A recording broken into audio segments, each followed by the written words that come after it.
Welcome everyone to CSA Podcast with myself and Ivan. Today's topic we're looking at is how the Black community influences identity and culture here in the UK. Now, to have this conversation, we're going to have our guest Andre Bright. Now, Andre is a person that I've met and known him for quite a long time. Actually, when I think about this, we met through a mutual friend at university that he was studying at. One of the things that I really felt that stood out for me about Andre was quite a very thoughtful character, someone who very much thinks about things, is very observant, analyzes things, and always seeking for bigger understanding. I've brought Andre onto the podcast today because I feel like he's someone that not only just has a lot of very interesting perspectives and insight, but more importantly, he's someone that takes action. He's someone that makes things happen, and he's got some really interesting projects, which we're going to get into. But at this point, I just want us to make some noise. If you're at home, I can't see you, but put your hands together for our guest, Andre Bright. Welcome, dude. Okay, man. Thank you for having me. Oh man, it's a blessing. It's a blessing. Okay, Andre, because we've got so much to chop up, and I know me and you, we always struggle when we get on the phone to have these conversations. So we're going to go straight in, just like that. And the first thing I want to say is, tell me a bit about yourself. Tell me where you were born and how did you come to being here in the UK? Yeah, so my usual intro is I'm Andre Bright from Sierra Leone, just because that's part of my whole brand now. I was born in Sierra Leone, which is off the west coast of Africa. And historically, it's quite significant. And I think I mentioned that because I realized now I've done a little bit more research into it. It has a little bit of insight into who I am as a person, I think. Okay. Where I was born is called Freetown, and it's the place where the first enslaved people were freed. And all these people from different parts of the world, from America, from Jamaica, from Nova Scotia, all came together. They created a colony, and I'm descendant from that colony called the Creoles. But there's like 13 other tribes in Sierra Leone. But what was interesting about that particular group is that they started to be quite forward thinking into the way what they've learnt, in a way, I guess, and then implementing all of that. And so there was really big prosperity period. My mum and dad were living in a time where, we had a compound, we had drivers, cooks, all that kind of stuff. Right. And then when my mum was going into further education, so she wanted to do a PhD in hydrogeology, and it just wasn't something that they were providing in Sierra Leone at the time. And she chose to come to UK. And so it was meant to be a relatively short term, just here for studies. But then we came here in 1990, and then 1991 was when we had our civil war, which lasted for about 10 years. And so what was meant to be like a short term visit in that sense ended up being like this. I'm still here. So right. So even though it was 10 years and we could have gone back after that, but I think by that time I kind of almost naturalized into this British way of being. But yeah, it was that's how I got to UK. Before you proceed, though, I just want to highlight some things for people who are listening and kind of making your notes.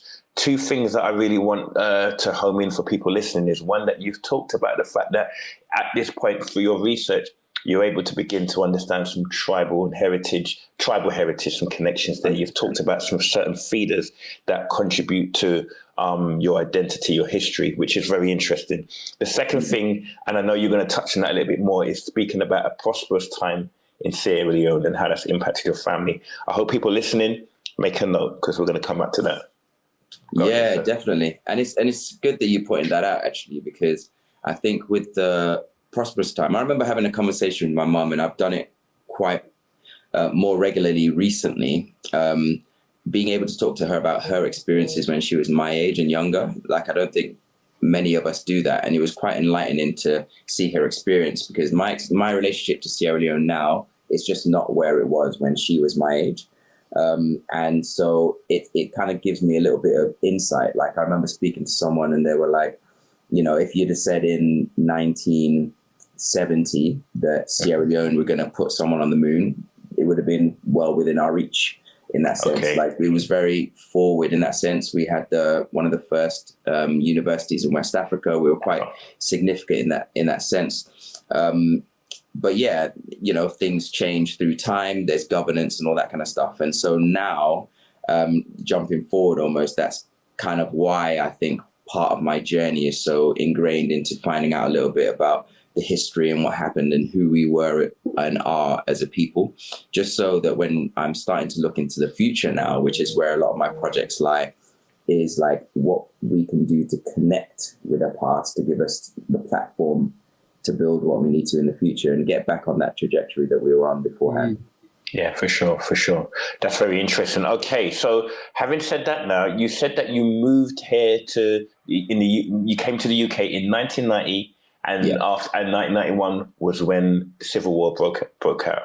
Yeah. Tell me a little bit about your time and your arrival here in the 1990s. Yeah, that was a bit of a magic. So if you imagine, I was, Sierra Leone is a British Commonwealth. It's a laughable concept, but yeah, it's a British Commonwealth country. So we have this thing where we raise British culture to high esteem. So, and that's reflected in our attire. Sometimes it's reflected in the language. So we teach English in schools in Sierra Leone as a standard over there, but it's the Queen's English. So you got to imagine, I'm setting this scene. So you have a young African boy who is about 5 years old at this time, and I'm learning the Queen's English, and then we moved to Birmingham. so and it wasn't exactly a multicultural in that sense area of Birmingham. So I remember being in school and being very confused in both ways. Like, I was confused with them because I couldn't understand what anybody was saying at first, because the accent was so strong. We were in Selly Oak and stuff. Yeah, right in the deep end there, mate. Right in the deep end, bro. Like, it was crazy. So I'm speaking like this. And Can you actually do the Brummy accent, by the way? listen, my mom did not allow that to stick. Like, trust me. Okay. She used her methods. She was like, no, this ain't happening. So it was just really interesting because, like, I'd learned this idea about what British culture and way of living was, and it was just very different where we moved. But then also they couldn't understand who I was either. So this young black kid who was educated at a level which was high above theirs, our English was better, our maths was better, sciences, all that kind of stuff, even at young age, because we, our nurseries and stuff are teaching what they were teaching in primary schools here at the time. That's crazy.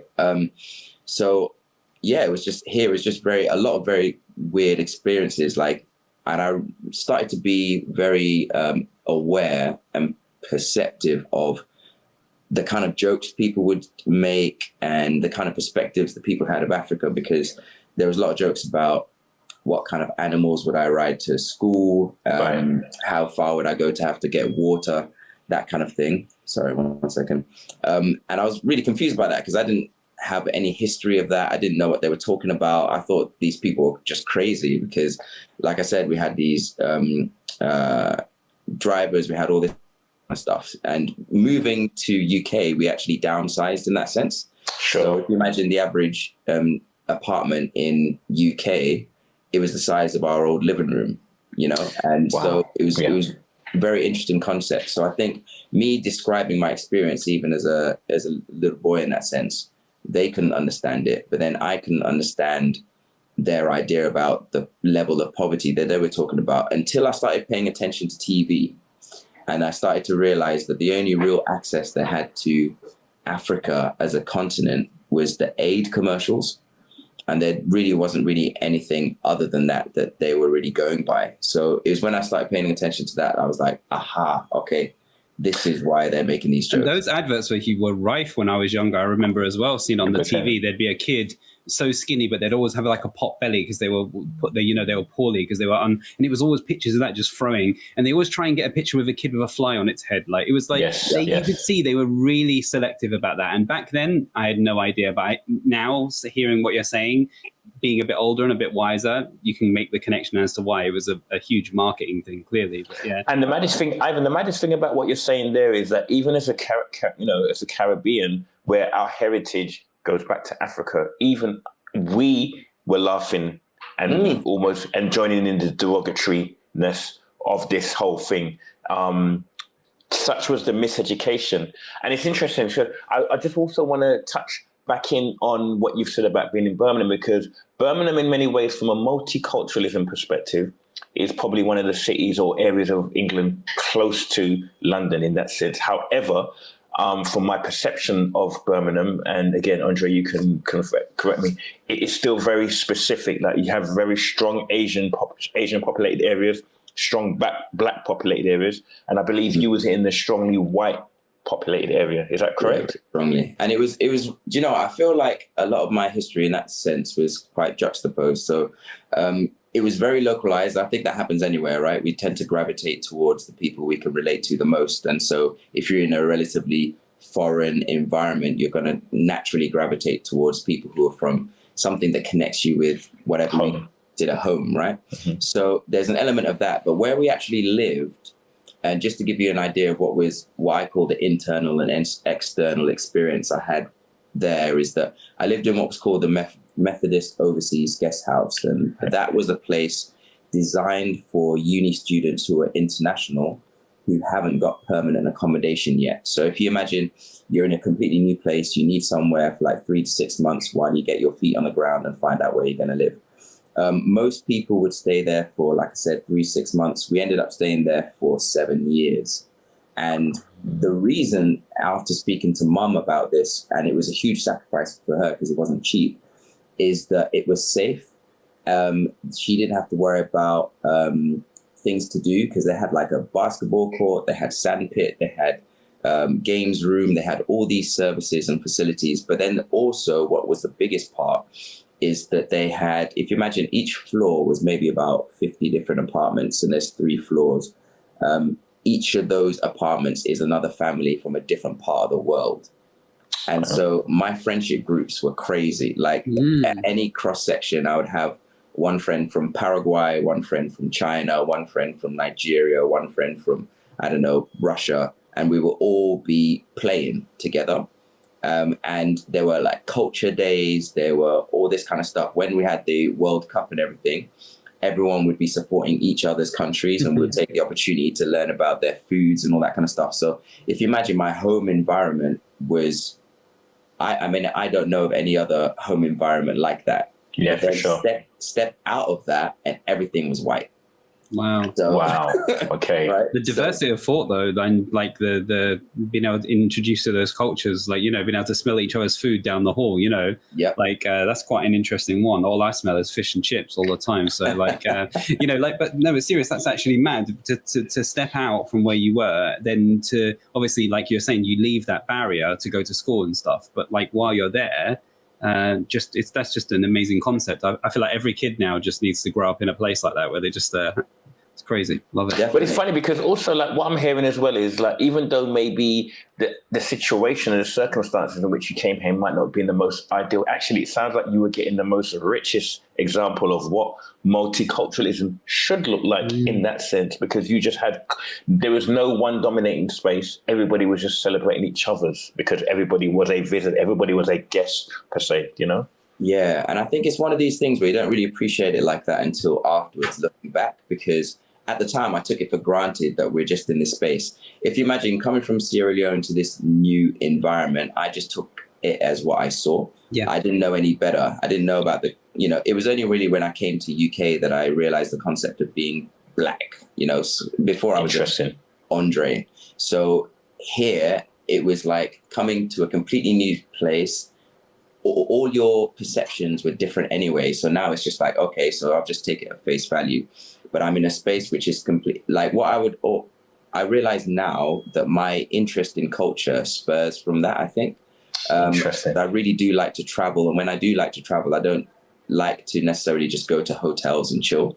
I prefer to, if possible, experience a little bit of the local culture. So like, for example, me, my mom, my brother, when we went to Venice, if anyone's ever gone, there's like a main ring road, and that's where all the main shops and all that kind of stuff are. But you go one road out, and that's where you get the Jewish quarter. That's where you get like the local environment, like all that kind of stuff. And that's where we spent most of our time after that first day. because we want to see like what they eat, like what that language sounds like, what they wear, all that kind of stuff. Like if you go into like a church service, how different is it in Madrid to, you know, somewhere else? You only really get that when you get to the actual local side. But that environment was like the entire world coming to my house. That's what it felt like. One spot. Yeah, absolutely. We live in London and it's multicultural as hell, but growing up I had nothing like that, and you know, you could imagine the people surrounding me. So yeah, it's amazing. Yeah, it's true, because even in London you'd still have to proactively go to the places to access it, you know. Okay, so moving that forward, you've talked about how you said something very interesting. You said that you didn't even have a perception of being black until you came here. You said you realized that Africa, the images that people seem to have been having were negative. You saw that through the media, maybe through what was taught in school. How did this inform kind of what it is that you're doing today? Because you've done quite a few things and you're doing some stuff. I mean, I'd like to tap into that a little bit. Yeah, so I'll jump forward and backwards a little bit. So the organization I've started is called Become Immersive, and it started off as a performance. Actually, it was a production that was hip hop dance theater, and it was all about the feeling of not really feeling British when I'm here, but then not really feeling Sierra Leonean when I go back home. So I kind of took a little bit of that experience, put it on stage, and people responded really well to it. Did a series of 6 talks to kind of dig in a little bit in terms of the themes that we were covering, to find out what other people thought, with the intention to put it back into the production. But then it just took a whole new course, right? So I bumped into someone called Yusuf Jallo, the Cowfoot Prince, and he had a festival in Sierra Leone at the time, which was one day. And after I shared with him what I was doing, he shared with me what he was doing. We kind of collaborated to extend that festival to 2 weeks. And that was all about cultural celebration. It was about traditional singing, dance, drumming, drama, storytelling. And it was a great opportunity for me to reconnect with back home, because whenever we'd come back, it was always at like 10-year intervals. And whenever we go home, it would just be for like a couple of weeks. And we just stay at my grandma's house. We go to church, we go to one beach, and then back home again. The normal, the normal routine. Yeah, that was the routine. And we didn't really explore more than that. And I remember having a blow up at my mom in 2018, basically saying that, you know, how is it that when we go to other countries, we do all this amazing stuff, but when we come here, we don't. And so after that, we started to explore a little bit more. And that's when I met Yusuf, and it gave me a great opportunity to go independently explore my country. And I found that the branding was, for me, the root of a lot of our problems. Branding in terms of how we see ourselves, but then also how other countries see us. And the way I say it, there's a concept called nation branding, long story short, which is if you were to take a country or a group of people like you would a brand of shoes, like Nike, for example, or a T-shirt, right? The T-shirt itself is the people. The brand is the logo, right? And so if you were to look at a country and compare them to other countries, how would they fare? So when you're looking at them in terms of their export and import, when you're looking at their migrations, like their education, their governance, their tourism, where are the places that you want to go versus where are the places that you kind of don't? And I realized Sierra Leone is very low on the list.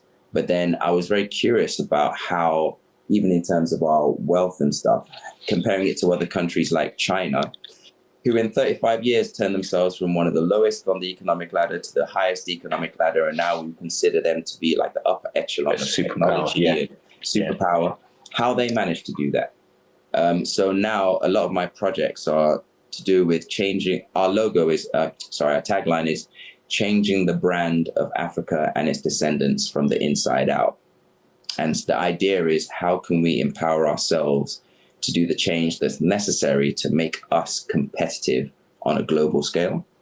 And we do that through identity, empowerment, and creativity-based projects that link the continent and the diaspora. And I have to say this because we had a lot of time trying to figure out how this is going to work, but the diaspora to me is anything outside of the continent of Africa. So that includes Caribbean, it includes UK, it includes Brazil, it includes America. And I think now the Pan-African Congress call the diaspora the sixth nation. I think it's because I've got like 5 within Africa: North, South, East, West, and Central. And then the sixth nation is sixth region. Is the diaspora. So yeah, that's a long story short. And just no, that makes sense. And again, for people listening, just a bit of context. When you say diaspora, are you able to just explain to people what that actually means? Okay, so if you imagine the diaspora is anyone outside of the native location. So for example, I am an African diaspora because I am African, but I'm living outside of Africa, right? And you were talking earlier about the Caribbean. Many of the Black Caribbeans will be able to trace their history back to Africa at some area, some region, same with America, etc. But it works in any kind of way, not just Africa. You could be Chinese diaspora everywhere, Brazilian diaspora anywhere. So anywhere outside of that country, you consider the diaspora. Sure. Sweet. No problem. That's great. And so from your, what of the many projects you've spoken about, what stands out for me is you've said empowerment and kind of making change from the inside. What does that look like for you? When we say the inside, what does that mean? Yeah. So one of the things I noticed is that I hesitate from making blanket statements, right? But what I noticed is that there are a lot of things where we look to other people to solve. And what we try to do in our projects is teach that we actually have what it takes to be able to make the change ourselves, whether it's economical, whether it's in terms of culture, whether it's in terms of enjoyment, whether it's in terms of relationships with health, our individual wealth, whatever that might be. A lot of the time, the answers are actually accessible to us individually. There's something that we can do. But I think a lot of it is breaking through, like we have a Black Beliefs Bootcamp that we're starting in a couple of months. And the whole thing is about breaking limiting beliefs internally that stop us from taking action. So give me an example of Black limiting beliefs. Okay, so let's say, for example, you might say that this kind of wealth is not accessible to me because I am Black. Right. So you might look at statistics and say that these millionaires and billionaires, there's only this percentage of them which are Black. And you might say, okay, because of that, it's not accessible to me. Okay. But then that's a limiting belief because there are people who are actually up there. So if there is one, it's possible to have more. And even if you look at it on a very basic level, you can talk about salaries, right? Statistically speaking, our Black communities are very low on the list when it comes to us asking for raises at a very basic level. So many of us don't ask it because we think it's an oppressive system. There might be racism within the cohort and everything. But unless we're actually asking for those raises, then we don't actually know for sure. And so it kind of skews the data a little bit, because if we're not actually asking, period, then of course we're going to be low on that list. And then if you think about it over years, let's say, for example, the same 2 people were to work 10 years in the same company, which doesn't really happen these days, but let's assume, then if one person's continuously asking for raises at every performance review, that gap is going to get more regardless of racism or not. So we're trying to break through the limiting beliefs so that at least one of our other slogans is that if there's anything holding us back, let it not be us. Amazing. Interesting. Powerful. It's a bit like, it's like that old saying, like, if you don't ask, you don't get. And the fact is if you don't get, at least it was recorded that you didn't get it. And it wasn't because you limited yourself because of an assumption of, which is a right assumption to have. It's a difficult one to break. But if you don't ask that question and you don't get told no, then you've got nothing. You just, that's something. If someone tells you no, that you can't have it, you've got something to fight against. Then, that's an actual real thing to fight against, rather than a belief. Although that unfortunately is still difficult, but it's a step in the right direction, right? And a statistic that you can add on.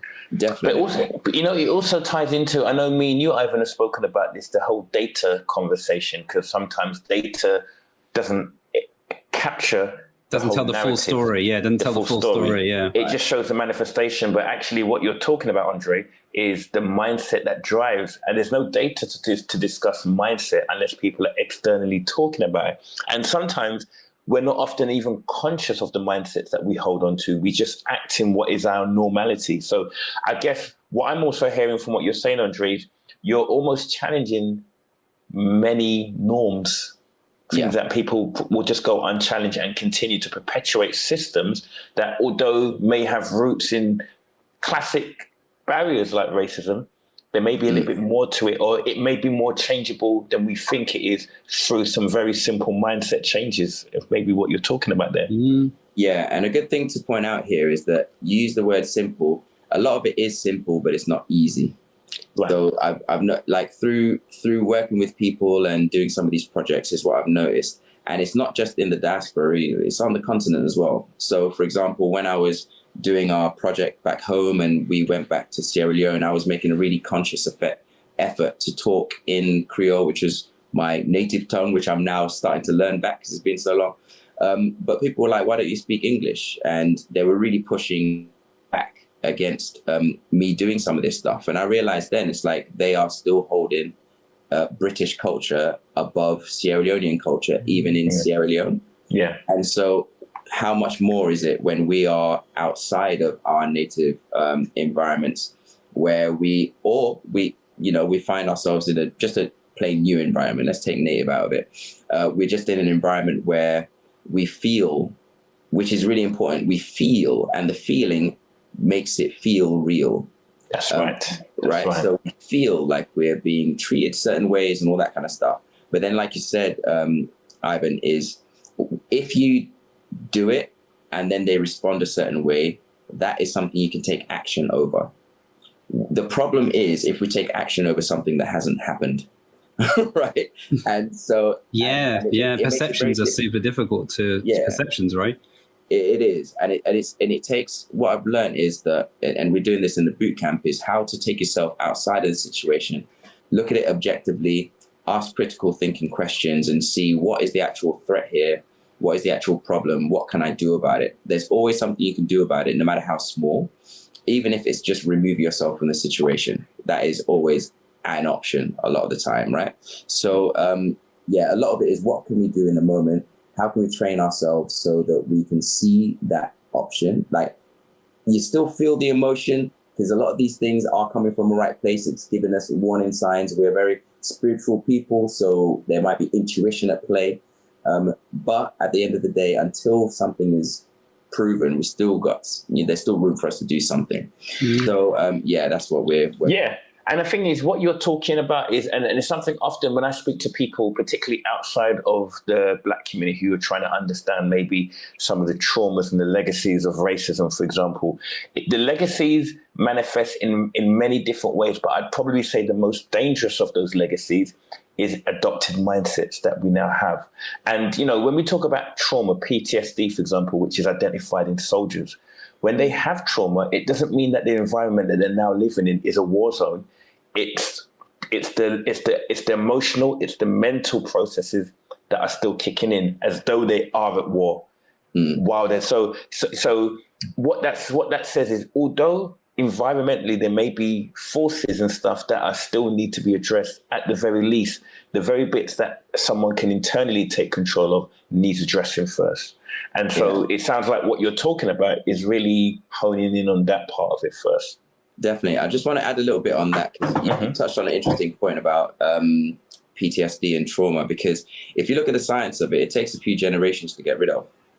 So, and it's not just in terms of a physiological, it's also a psychological. If you think about it, let's take arachnophobia, for example. Let's take someone a couple of generations ago had a really bad, a really bad experience with spiders, right? That's going to have a physiological effect. Anytime they see a spider, there's gonna be a natural response. They're gonna cleanse up. They're gonna. Can I turn to this for a second? I think I know where you're going with this. My partner, when she had my daughter, suddenly something switched inside her. Something switched inside her where she started to become overly frightened of spiders. Now, she wasn't a big fan of them before, but it was something that spilled over after my daughter was born. And kids, they're born with no fear. They don't see anything like that. But all of a sudden, my daughter was watching, the sponge that she is watching my partner. Mm-hmm. And I had to keep reminding my partner, I was like, don't overreact when you see a spider or something like that. Don't do it. And now my daughter, when she sees something, her arm flies back and she kind of like her whole body changes. But that was something that she didn't learn that. She didn't pick that up. She picked that up from just watching. And that's, for me, is just how I think, correct me if I'm wrong, although you were going down the route, is that how that trauma or that is then passed down. And again, it's just a simple thing as a spider, but what other things subconsciously are they picking up and then taking along for the ride, you know? Exactly. And you have you've got acute trauma, you got chronic trauma, you also got social trauma, right? So it's the idea of picking it up, these habits and things from the people around you. So if you imagine through generations, this is not just in terms of arachnophobia and the idea of necessarily fear, but just behavior in general, it's passed down. So if, for example, you have a situation where there's always an idea that there's never going to be enough, right? That mentality can be passed down through generations. It can take generations to clear, right? Yeah. If you have a passed down that, you know, we are valuable or we aren't valuable, or we can do anything we want, or we can't. Or we don't deserve to be here. Or we don't deserve to be here. Exactly. All that kind of stuff being passed down. And it can be stuff that you don't even realize you're doing because it's so nuanced. It could be little things like, what jobs do I apply for? What kind of relationships do I go for? What do I accept once I'm in a relationship? You know, all those kind of things are things that we end up passing down. So, like, for example, when it comes to the boot camp, that's something that we're really trying to work on. But then it's also in terms of our culture, cultural capital. If we're talking about weddings, for example, why do we say a white wedding and a cultural wedding? Because they're both cultural weddings. For sure. Right. So it's just the mentality of how we look at things. That's right. So, yeah, those are the kind of things I try and get people thinking about, and just try and dig a little bit deeper underneath and ask ourselves those critical questions and find answers for ourselves as opposed to what we've inherited from before. A good segue there seems that I think there's some other projects that you're working on that kind of relate quite closely to what you're talking about. Do you want to fill us in with a project you're quite proud of? Yes, the BecomeTalk Cards, man. These right here, this is my baby right now. And you can get these on our website at www.becomeimmersive.co.uk. And these are basically we were going to have these sessions where we want to have conversations and just talk to each other and create a space where we can attack difficult conversations. And literally the day we're about to go live with our first live event, we had the restaurant, we had I think they were going to be serving rum punch and something else as food, little things. We had everything, and then lockdown. Right? So we couldn't do any of that. So we pivoted and we made it online, and that ended up being the best option for us, because what it meant was we had these sessions every week, twice a week at the beginning, and then it kind of whittled down to one a week. But for 2 years straight, I don't think we really took much in terms of breaks. So if you imagine, that's hundreds of hours of conversation within the Black community online, and that included people from all over the world. So it was really interesting to cover topics where we would have one topic, but because of where you are and what culture you're immersed in at that point would give you a different perspective. And being able to hear the different perspectives helped us kind of look at it from a more objective point of view. And we found that it helped us get to a more solution-based mindset that could kind of be working, internationally. So these cards are whittled down from hundreds of hours worth of conversations. And there's 120 questions around health, wealth, relationships, and identity. It's basically the things that make us human, really. It tackles a bit of belief systems. It tackles a bit of challenging us to take action, challenging us to think, really. And then what we found as well is we have these different cards to help the facilitation of the conversations, because what we found is some topics got a bit peak, you know what I mean? Right.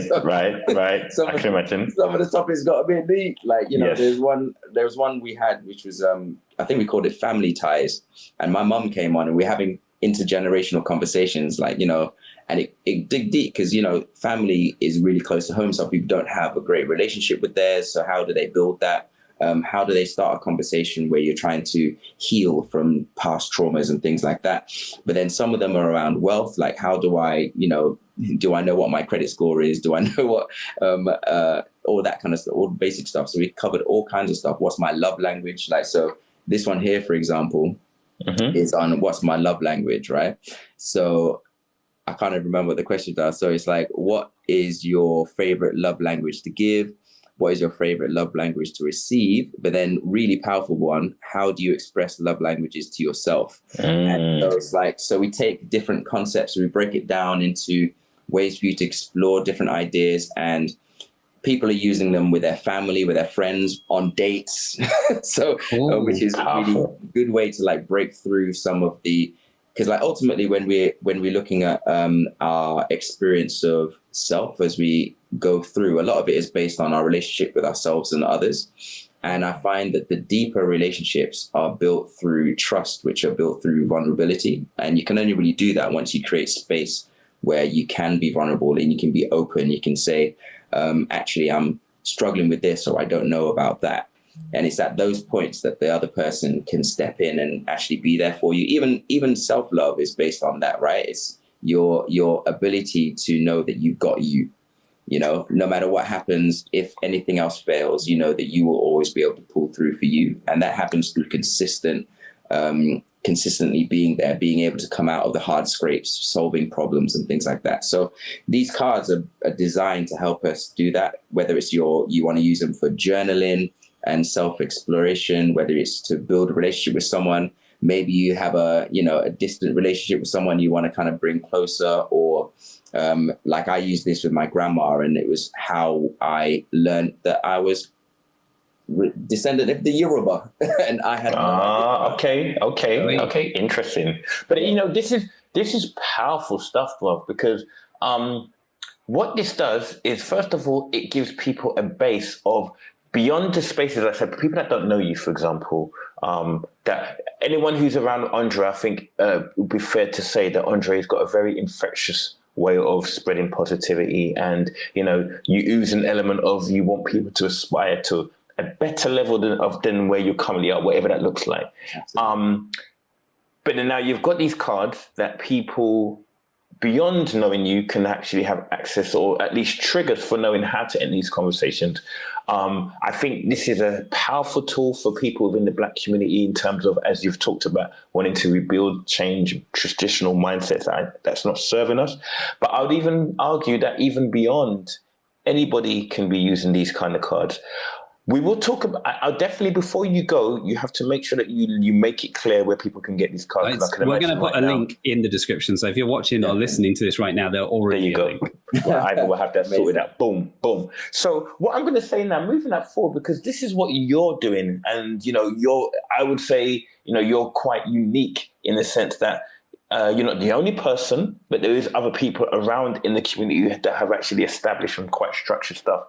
At a more general day-to-day level, what sorts of initiatives or do you think happenings do you observe within the Black community that kind of suggest that we are trying to rebuild connection to our history or to some centering? Now, that could look like, so I'll give you an example to kind of set the trajectory. Like one of the things that I've always heard my parents, their aunts, their friends talking about as a kid is always talking about, what are we getting wrong? What do we need to do to change things?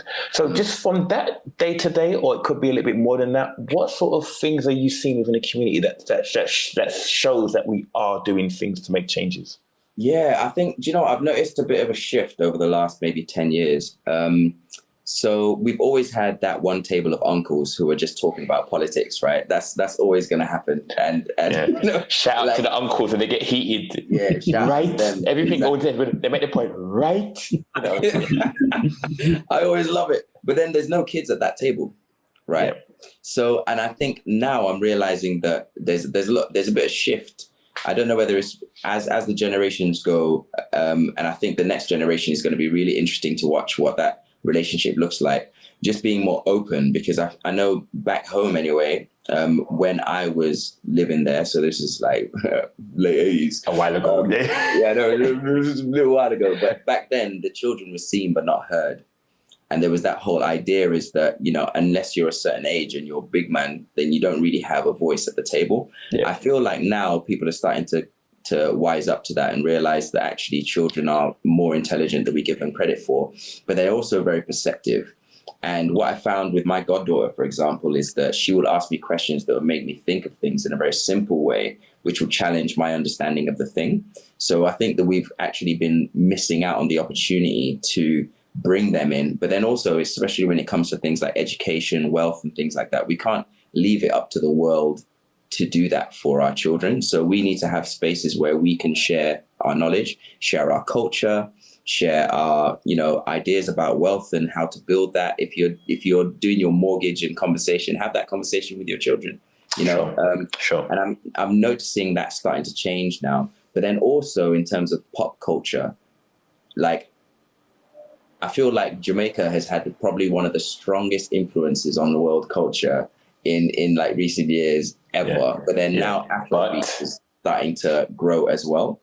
And exactly. So so now it's like when, I mean, you touched on this earlier, Alex, that it was not popular to be African. I tell you that for free. It was not popular to be African. And it was very much like, I mean, I know now, because at that point I was the only black person in a lot of those experiences. So I was just the black guy.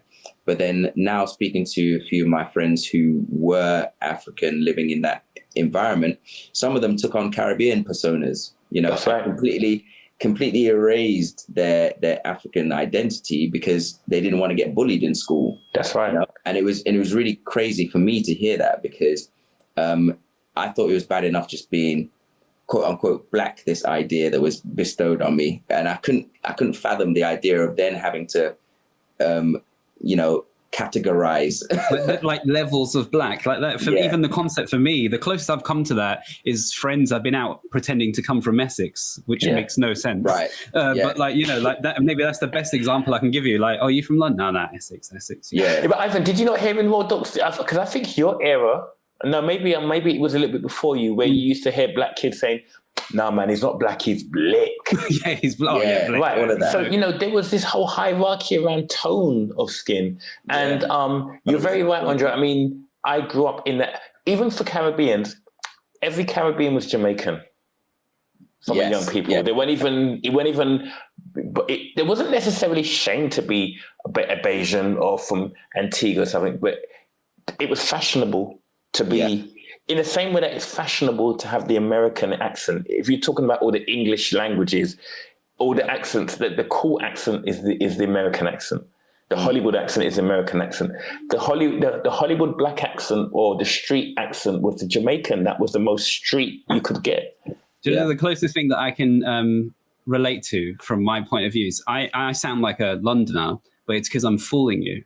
When I was born in Middlesbrough, and I would jump between London and Middlesbrough all the time. So when I first come here, people used to say to me, they were like, "Hey, you talk a bit funny," and I'd be like, "No, you talk funny. I talk fine. You talk funny." Right. And I'd say it to everyone. But it was for me a little bit like this. Only thing I can like kind of atone to was people would call me a farmer, and they'd say things about combine harvesters and things like that. And it's the similar thing is that it was almost like I was like a pet almost in a way that it's like, oh, Ivan's all right because he's different and he's funny, etc., etc.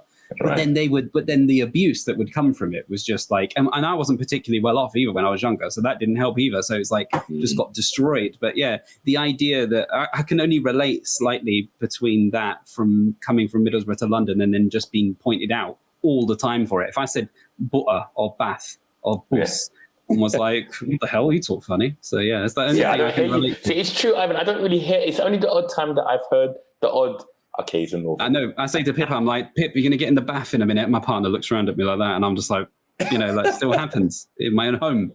Yeah. But what are you talking about? Go on, Ivan. I'm going, Andre. I was just going to say what you're talking about is exactly it. Because like if we link it back to what I was saying earlier about cultural capital, it's language as well. So there's a lot of people who come to the South from the North and have elocution lessons because of the way people perceive the accents. That's right. So like if you want to be on TV or news or anything, you have to speak a certain way. All this kind of stuff. The RP accent. Exactly. So it all. I think we've all kind of seen it in different ways, but we don't actually clock what we're actually perceiving. So it's all cultural capital for me. So if you were talking about earlier, we're talking about Jamaica versus Africa as a continent. Imagine as a brand how wild that is. That a small island can challenge a continent in terms of how strong the brand is, right? So so now it's like at the stage where, you know, we've had things like D'banj and Burna Boy and all this kind of stuff, and they're starting to get more critical acclaim. They're challenging you're hearing your Afrobeats in Selfridges and all this kind of stuff now. People are openly starting to speak their language on a bus when they just would not have done that beforehand. Absolutely. All that kind of stuff. So it's showing up in that way as well. I feel like there's a cultural esteem revolution that's happening where people are starting to be proud of it again. So, for example, when they're wearing your attire now, like out, it's cool to wear Africana out on road, whereas before you only really wear it to like a wedding or someone's birthday party if your mom told you to. You know what I mean? If your mom told you to. Isn't that similar to hair as well? Because a lot of people were changing their hair, and that was a big thing because it started to come up on television a lot. People were relaxing their hair and wearing it more natural. Yeah. And I think that is a whole conversation in itself. And the thing is, what I find is, for me, it's not necessarily about what you do, but why you do it. So the main thing is, like, I'm open to whatever, how you want to be. The main thing is that you're confident in yourself. But the only thing that I've noticed from these conversations that becomes a problem is if you're only doing it because of fear of what would happen if you're really this. That is where the problem comes in for me. Right. That's right. So, for example, if you're talking about hair and you want to wear straight hair, then cool. It's cool. But if it's only because you don't think your natural hair is... We'll get you that job. Like a job interview is the most classic, isn't it? A job interview, like how you would come across. Exactly. And like for me now, there's also an element of, and it's difficult to say this again, there's an element of what's really out there, but then also what's in our mind, right? So for example, with me, when we have our big work dues, our functions, our black tie events, I go in Africana. And so what will happen is they'll usually get a question, which is like, oh, this is a black tie event. And you're in your colorful attire, and I'm like, yes, this is black tie where I'm from. Like this is your formal. You should also be like, do you know how much this costs? Yeah, exactly. Like this is a handmade. This is. Do you know what this is? Yeah. So can I just check out your Primark suit? Let's have a take a look. Yeah. You know what I mean? Don't want to take the piss, but yeah. But also as well, I mean, saying that there's an interesting point that you mentioned as well. Like when you even said like Jamaica versus Africa, I think what's also happening is the individuality awareness of nations is starting to become something that's beginning to enter conversations. And I think, for example, music, when you had the Zonto era, and that was very specific to Ghana. Now we're kind of in the Amapiano era of music where it's a lot of more what's happening in South Africa. So people now by default are just starting to become aware of, oh, there's actually different sounds as opposed to just like, can you imagine saying, I don't know, America versus Europe? I mean, Russia is not the same as Greece, which is not the same as France, which is not the same as Scotland. But yet when it comes to Africa, it's all just one. And Africa is huge. So I do think that even with the conversations, there's starting to become a bit more recognition to individual nations and what they actually bring to the table. It's the brand. I think you're spot on with the brand because like you buy a bottle of champagne is from champagne. Bottle of cognac is from cognac. Like those individual places need to be their own part, need to be recognized in the world rather than just a big old island, you know. Although I will admit I can't name 5 places in Russia. So Russia's like the biggest place on the planet. So yeah, Russia needs to work on its brand as well. So, And I think for me, a lot of these concepts are not just in terms of, you know, Black or African or Sierra Leone or whatever it is. It's just anybody, you know.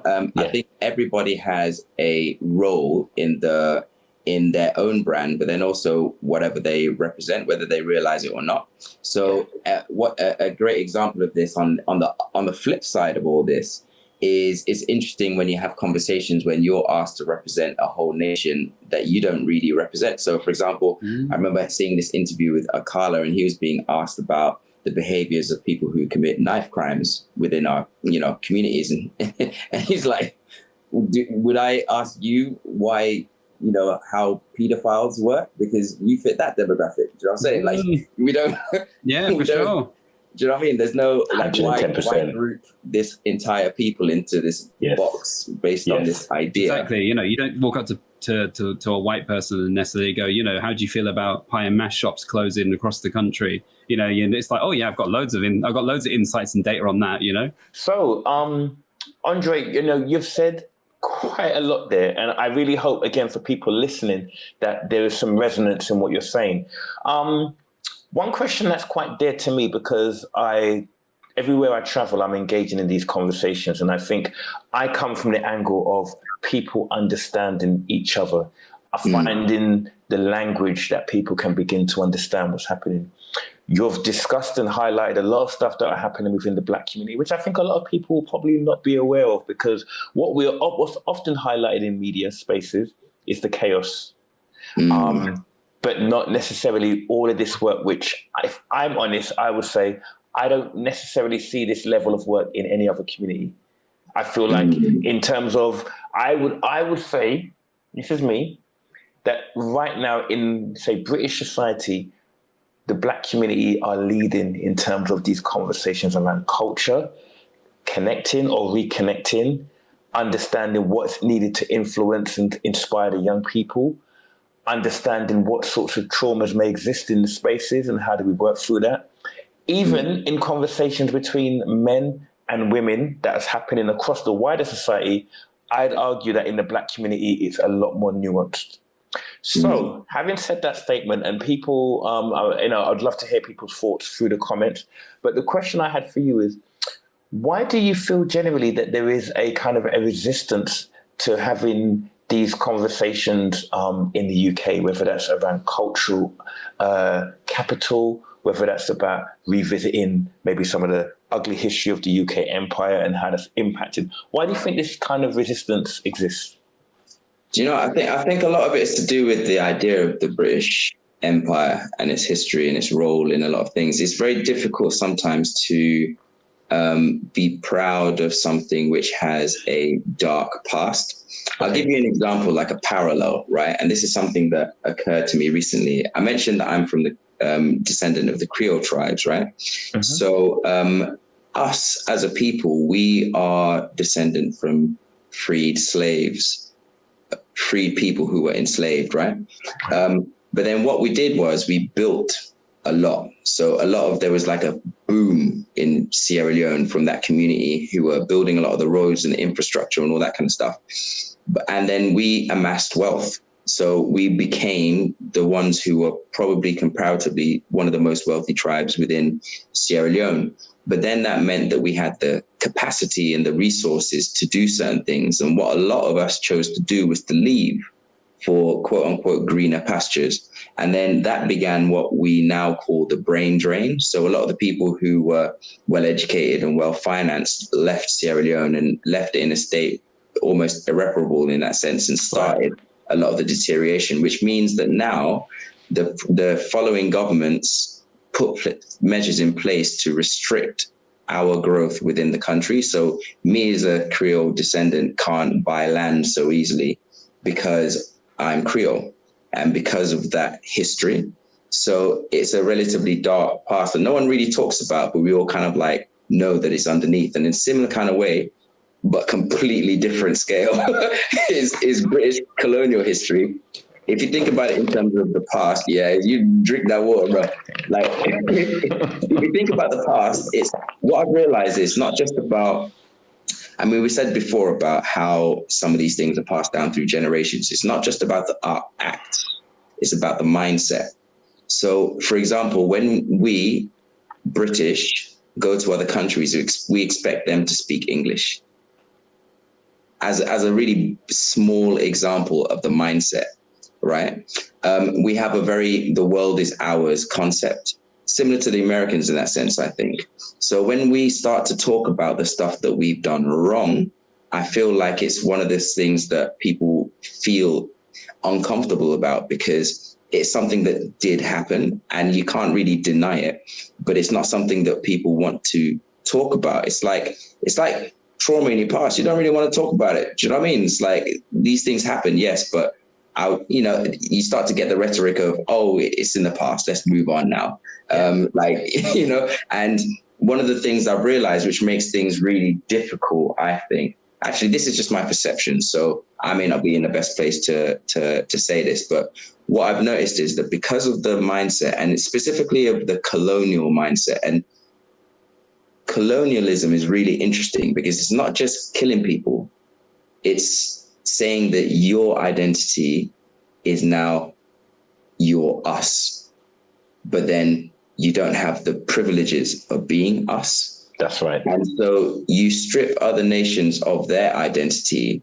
and engulf it in yours, like an amoeba or a virus or something, right? You take over this person's identity. So now they're trying to be you perpetually. Can I stop you there? Because I think we need to repeat that statement you've just said there. What colonialism does is almost tell people that you are us, but you don't have the privileges that we have. I think that's a very important point you said there, and I really want people listening to really let that ponder in their system. Anyway, go ahead. I just thought that was a powerful thing you said. Yeah, definitely. And the reason why I say that is because, like, using Sierra Leone as an example, Sierra Leone was only called Sierra Leone when the Portuguese invaded, right? They called it Sierra Leone. And then the British came and they couldn't pronounce that, so they called it Sierra Leone, right? Sierra Leone. Exactly. Why do you go straight to the Cockney accent? Out of all the accents bad. Yeah, right. So, like, but if you imagine, a lot of it is based off, a lot of us as in terms of identity is based off trying to be British. And you have a lot of people who are here from different communities who were brought over here with a certain idea of who we were going to be, and then it was denied upon arrival. But the British benefited off them, but we didn't benefit from that. So even if you were to talk about anything that you consider British, tea is Indian, really, right?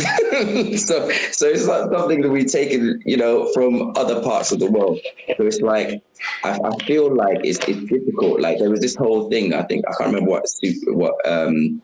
what supermarket did it, but they took away all the things that weren't made in England, and there was like hardly anything left. Yeah. But then it's weird because you have the world aisle, which is basically just African and Caribbean stuff. But it's like everything is the world aisle, really. Pasta should be in there. Do you know what I mean? But it's interesting you say this, Andre, because like earlier today, again, for those who'll be watching this as a recording, earlier today I was in Windsor. I've not been there before. I went there to do a bit of work, and actually Windsor's a really pretty area. It's beautiful, and with the historical buildings. And I was saying to Ivan that there's a real strong sense of marketed Britishness with the Union Jacks, and obviously the Jubilee had just happened, so I'm guessing they didn't take all the decoration down from that. Windsor Castle's there, one of the properties of the royal family. But I couldn't help but think to myself, well, even if I was, say, born here I'm born here in England, but my cultural heritage is Caribbean. Even if my family cultural heritage was English, I can't help but feel like there's nothing here in this display of Britishness that relates to the Britishness that I know. So even at a home level, there's this sense of, I'm supposed to be proud, but everything that's been displayed here as British pride all exists in the ruling class. It doesn't exist in my world. Right. So it's a very exclusive, because Windsor's a very affluent place, and actually you're not going to have a working class estate next to a royal family castle. It's not going to happen. No. So what is this version of British that is being marketed, and how does that relate to you? And I think, and I want to raise that point because, again, what you're talking about here is demonstrating the idea of you're now challenging the status quo. that has existed for so many years within the Black community and has caused us problems. And we're starting to identify these problems. And we're now starting to think, okay, we need to take ownership. Because as you said at the very beginning of the interview, this isn't a problem for someone else to change.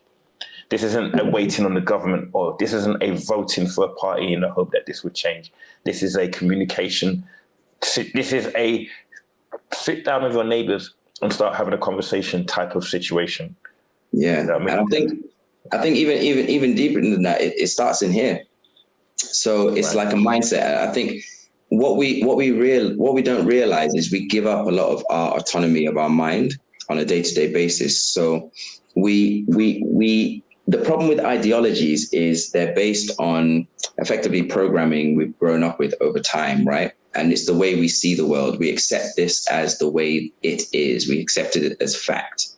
One of the things that was great about having these talks online, for example, is that you then have a challenge of ideologies. And the problem is, unless your ideology is challenged, you don't really question it and you don't really find out what's the truth behind it.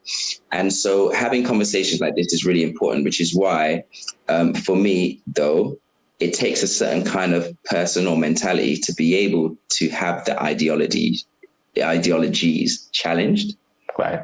Especially if the person considers the ideology to be part of their identity, because then you're not just challenging an idea, you're challenging the person. The person, 100%. And it's scary.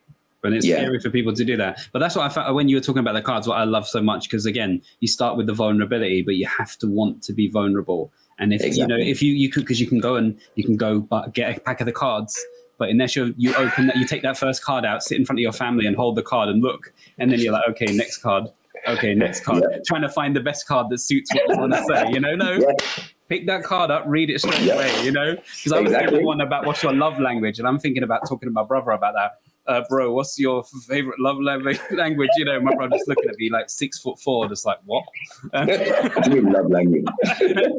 I'll show you love language, yeah. Exactly. But no, it's absolutely true. And I think it's like one of the things we say on the back of this is that on the other side of difficult conversations lie resilience, truth, connection, and deeper understanding of self and others. So it's like, but you can't get there unless you have those conversations. You challenge yourself, you're aware. But I think it's, again, with the boot camp, it's one of the things we try to challenge is the idea that being able to separate who you are yourself from all of these ideas so that you can look at them objectively. Because otherwise you'll defend them until you die, even if they don't benefit you. Yeah, and even if they're not true. Sure. Even if you don't know why, exactly. But we do recognize how dangerous that can be, though, because effectively this can be your belief system we're challenging. And then it starts to, like anyone who's done therapy will know, once your belief system is challenged, you start to look back on your entire life and be like, oh my gosh, all these decisions I made and all these things I did. It starts pouring in. Yeah, exactly. Yeah, and it goes back to, Andre, it goes back to the emotional content, which is why these conversations cannot stop at just data and history. Emotional content has to be a big part of the understanding of how you navigate this change. Yeah, empathy is really important. I think that's one thing that I've seen that was maybe different on this wave of kind of like anti-racism, should we say, since the George Floyd. Like, I feel like that particular wave was the most empathetic approaches that I've seen. So before it was very much like, oh, it's terrible. And that's pretty much like, long story short, where a lot of the individual conversations ended. Whereas after that, it was more like, how are you? And, do you need time? What can I do? All that kind of stuff. I found more of those kind of conversations then, which is why I would say, linking back to the question you asked earlier about why it's so difficult, I feel like it's getting to a stage where we're starting to have more of these truthful conversations. This is my own experience anyway, again, not generalizing, but for me, I'm finding it a bit easier, I guess, to have a few more of these conversations. I feel like people are more open to the ideas that lie behind them now. I think it's more common knowledge now that the education system is flawed in a sense, right? It's based on teachings that aren't the whole truth. It's based on opinion versus a particular aspect of fact. There's things that in the health system, the statistics show how people are being treated versus other people being treated, and all that kind of stuff. And and sometimes it can actually be life or death. So, like for example, there's a question in here called "Our Future Child" or something, and the question there was based off conversations I've had with young women, young Black women specifically, who are scared to have children. One, because it's like, am I equipped to raise a child in this environment that even I'm struggling to navigate? Two, what will be their lived experience once I bring them into this world without their consent? In that sense. Three, is will I even survive the process of childbirth? Because that's become a very real issue. And so it's like things like that is kind of thing where there are very real things going on that will be hindrances, that will be things to consider when we're navigating. But I feel like now we're starting to have more open conversations.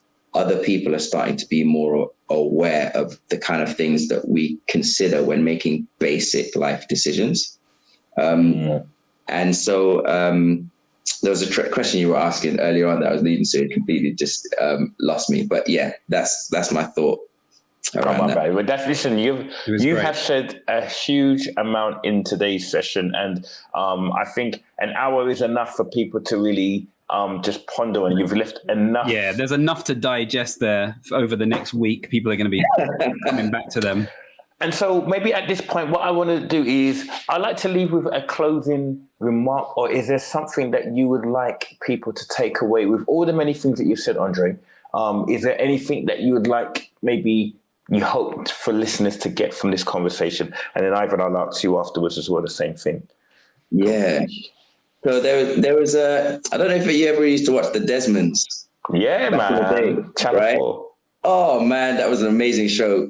Side note, I think it's on some of the platforms now. I can't remember if it's on Netflix or Disney Channel or something like that. Disney Plus. But anyway, yeah, something like that. It's up there. I've definitely seen it. But there was a guy on there, right, who used to start his thing saying, there's an old African saying, right? Yeah. And so for me, my closing thought is... Not pork pie. What was his name again?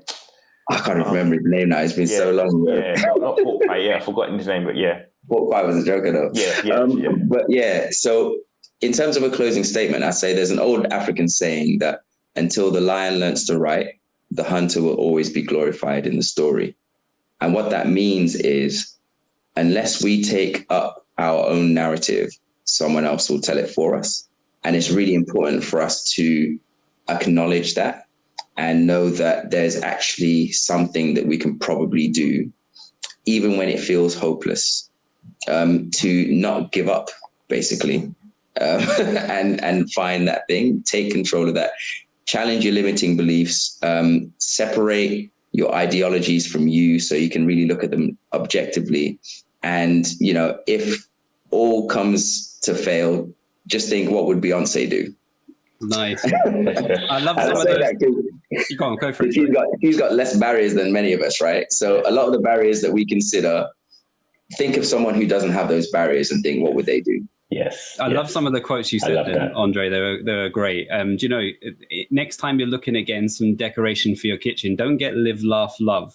Get one of those quotes on the wall, because they're way more powerful and they'll challenge you. Every house is a home, and all that stuff. That stuff you get from the thing. Yeah, for me, my biggest takeaway is just the whole brand aspect. I just don't think I've ever heard anyone really talk about that. And I would challenge anyone to, wherever you're from, to maybe, like Andre was saying when he asked his grandma and how the cards came in so helpful, and he learned something about himself that he sounds quite proud of, that he might have never have known, and he would have been done and dusted for his life and never had that, So I would say go back and be like, ask someone in your family, how you yourself can represent the brand of where you're from, whatever it is. You know, like it might be, you could ask your dad, and be like, you know, what was your favorite chippy growing up, and what happened when you were in there? I don't know, something stupid, and then suddenly someone can talk about that, you know? So definitely, yes. I think, but for me, the brand thing, that's going to stick with me forever. I think that's huge.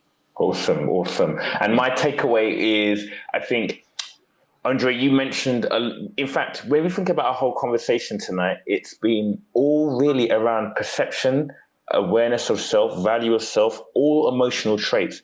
We've rarely touched on anything political or anything, although all of these things overlap.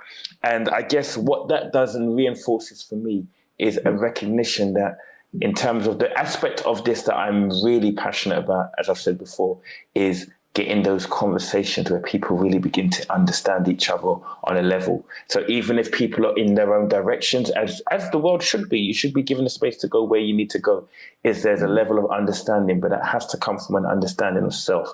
There has to be a realization that the emotional aspect of this, which is actually dismissed, is more powerful than any other aspect, because if your perceptions are a certain way, it's going to determine how you perceive a situation. It's then going to drive how you then act in that situation. And you may be missing some massive fundamentals. So I'm really hoping that from this conversation, people are starting to think about, I want to revisit difficult conversations, and I want to understand, why is it so difficult? Why is it so difficult that when I'm hearing opinions that don't sit well with mine, why is it such a challenge? Why do I decide I don't want to hear it? Because I believe, we're talking about change. There's changes on two levels. There's a change where individually and within a community, you take responsibility for self. And there is a change where a nation can begin to go through its own changes when they begin to understand the manipulations that have existed through emotional manipulation to get us to a place where we are. We need to undo that via the route of emotional understanding to start to reverse that. So that's my takeaway. Hashtag Brexit. Yeah. All right. Yeah. Yes. Well, listen, at this point, Andre, I just want to thank you so much for laying down so much bars that I feel like we've got a chocolate shop here. Yeah, unbelievable. Yeah, man. It's like Willy Wonka up in here. Thanks so much. Thank you for having me, man. Really appreciate it. Awesome. Guys, make sure that you like, subscribe, follow. We've got more conversations coming up for you. And just show remember that there's a link in the description to get a copy of the cards and work out and learn about the workshops that they're doing and things like that. And also, we've said a lot of things during this conversation. If you have any questions for Andre, he's really active. He'll keep an eye on the comments and get back to you if he can. And if you have any questions for anyone, let us know. 100%. I'm there. All right. Thanks, everyone. Catch you later. Awesome. Take it easy. Bless up. Peace.